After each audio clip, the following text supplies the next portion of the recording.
Shalom dan selamat pagi saudaraku. Kembali kita mengucap syukur kepada Tuhan. Kita masih diberi kesempatan untuk menerima hari yang baru.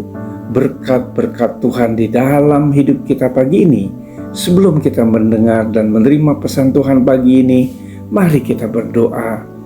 Bapa, di dalam nama Yesus kami mengucap syukur untuk berkat kemurahan-Mu dan perlindungan-Mu dari malam hingga pagi hari ini. Kembali kami boleh ada, bernafas dan hidup karena semua anugerah daripada Tuhan. Dan pada saat ini kami mau mendengar pesan-pesan firman-Mu. Buka hati dan pikiran kami agar kami mengerti kehendak-Mu. Di dalam nama Yesus kami berdoa. Amin.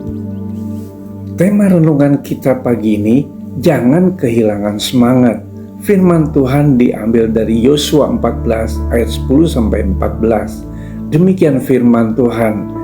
Jadi sekarang sesungguhnya Tuhan telah memelihara hidupku seperti yang dijanjikannya.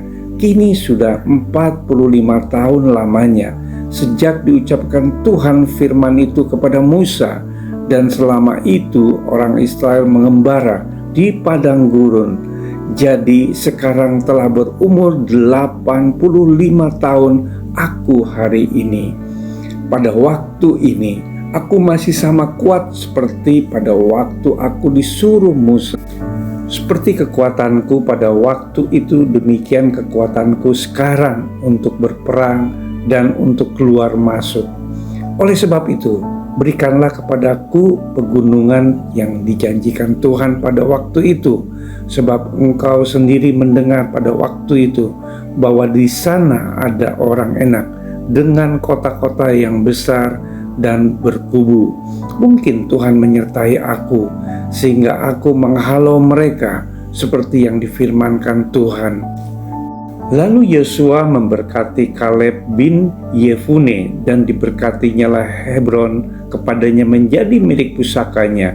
Itulah sebabnya Hebron menjadi milik pusaka Kaleb bin Yefune, orang Kemas itu, seperti sekarang ini, karena ia tetap mengikuti Tuhan Allah Israel dengan sepenuh hati. Bapak Ibu Saudaraku, tidak sedikit orang yang mengalami kegagalan dalam hidupnya, bukan karena mereka bodoh atau tidak berpendidikan, namun karena mereka tidak memiliki semangat dalam menjalani hidup. Sedikit saja mengalami masalah langsung mengeluh, mengasihi diri sendiri sedemikian rupa, dan kehilangan semangat. Perhatikanlah, orang yang bersemangat dapat menanggung penderitaannya, tetapi siapa akan memulihkan semangat yang patah? Seberat apapun tantangan yang dihadapi, janganlah kita sampai kehilangan semangat. Mengapa? Karena kita punya Tuhan yang tak pernah meninggalkan kita. Ia begitu peduli dengan keadaan kita. Dia memberi kekuatan kepada yang lelah dan menambah semangat kepada yang tiada berdaya.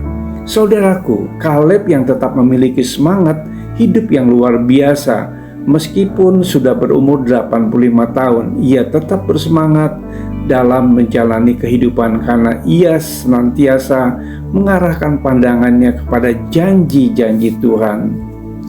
Janji Tuhan adalah janji yang murni, bagaikan perak yang teruji 7 kali dimurnikan dalam dapur peleburan di tanah. Orang yang memegang dan mengimani janji Tuhan dalam hidupnya takkan mudah mengeluh dan berputus asa. Ia akan terus bersemangat sampai janji Tuhan tergenapi dalam hidupnya. Kaleb berusia 40 tahun saat diutus Musa untuk mengintai tanah Kanaan, dan ia terus memegang teguh apa yang Musa katakan. Sesungguhnya tanah yang diinjak oleh kakimu itu akan menjadi milik pusakamu dan anak-anakmu sampai selama-lamanya, sebab engkau tetap mengikuti Tuhan Allahku dengan sepenuh hati. 45 tahun telah berlalu. Tuhan pun menggenapi janjinya. Yosua memberikan Hebron menjadi milik pusakanya. Bapak Ibu Saudaraku, pagi ini kita harus tetap semangat karena Tuhan memberi kekuatan kepada yang lelah dan menambah semangat kepada yang tiada berdaya. Mari kita berdoa. Tuhan Yesus, terima kasih untuk renungan firman-Mu pagi ini. Tuhan, kami percaya kepadamu. Engkau adalah Tuhan yang memberi kekuatan untuk kami tetap semangat mengikuti petunjuk-Mu. Kiranya Roh Kudus meneguhkan iman kami, sehingga kami boleh menerima janji Tuhan di dalam hidup kami, hanya di dalam nama Yesus. Kami berdoa, haleluya, amin. Selamat beraktivitas, Tuhan Yesus memberkati.